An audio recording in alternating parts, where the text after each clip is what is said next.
The translation matrix flickered as Ambassador Kelvin Chen reviewed the message for the third time.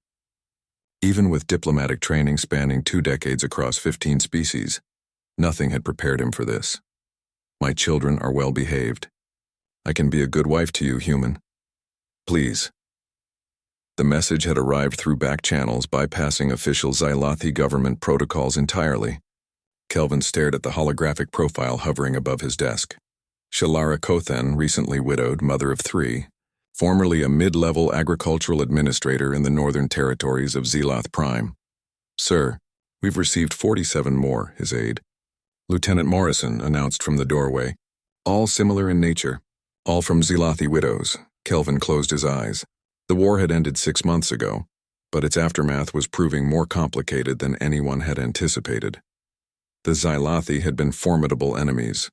8 feet tall, chitinous armor, 6 limbs capable of wielding weapons with terrifying efficiency. They'd challenged humanity's expansion into the Perseus arm with a ferocity that cost both sides millions. 3 years of brutal conflict, entire colony worlds reduced to ash. Then humanity's AI tacticians cracked their command structure, and the war ended in weeks. What no one had predicted was how thoroughly the Xylothi economy would collapse without their military-industrial complex. What no one had understood was that Xylothi males, driven by biological imperative, died within months of losing a war. Simply died. A genetic failsafe from their evolutionary past. Now, 83% of adult Xylothi were widows. Schedule a meeting with the Xylothi Matriarch Council, Kelvin said quietly. We need to address this formally. The council chamber was designed for beings twice a human's size, making Kelvin feel like a child at the adults' table. 7 Xylothi matriarchs sat in a semicircle, their facial plates, normally vibrant blues and greens, dulled to gray with grief. High Matriarch Velkara spoke first, her translator rendering her clicking language into smooth English. Ambassador Chen, we understand these proposals are inappropriate by human standards. We are attempting to discourage them. With respect, High Matriarch, I'm not here to complain. Kelvin straightened in his chair. I'm here to understand. Help me understand what's happening to your people. Velkara's antennae drooped. We are dying, Ambassador. Not just from grief, though that takes many. Our economy was built on conquest, on expansion. Without it, she gestured to a holographic display. Food production has dropped 70%. Infrastructure maintenance has ceased. We have no trade goods other species want. Our young are starving. Another matriarch, smaller and younger, leaned forward. The widows you've heard from, they're not seeking romance, Ambassador. They're seeking survival. Humans won the war. Humans have resources, technology, stability. A widow bonded to a human citizen gains access to Earth Alliance social services. Her children would eat. The words hit Kelvin like a physical blow. You're saying, this is economic desperation. Economic, social, biological. Velkara's voice cracked slightly.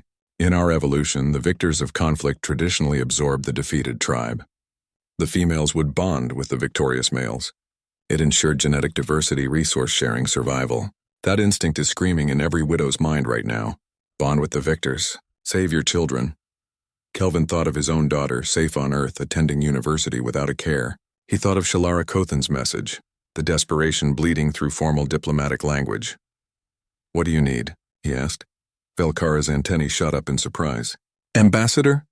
What does your species need to survive? Not assimilation. Not charity. What do you need to rebuild? The council chamber fell silent. Finally, a matriarch from the back spoke. Technology transfer. Education, time. But why would humanity invest in rebuilding an enemy? Kelvin stood pacing before the council. Because we're not conquerors.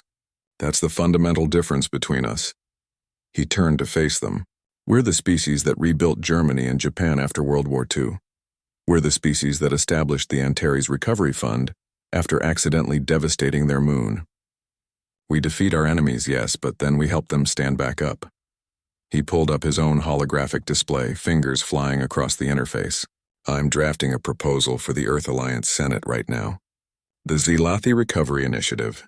We'll start with food aid, immediate shipments to every territory, then infrastructure repair teams. Then we establish joint agricultural programs, technology sharing, educational exchanges. And the widows? Bilkara asked softly. Kelvin paused. We can't solve that through marriage programs. That would be exploitation, not assistance.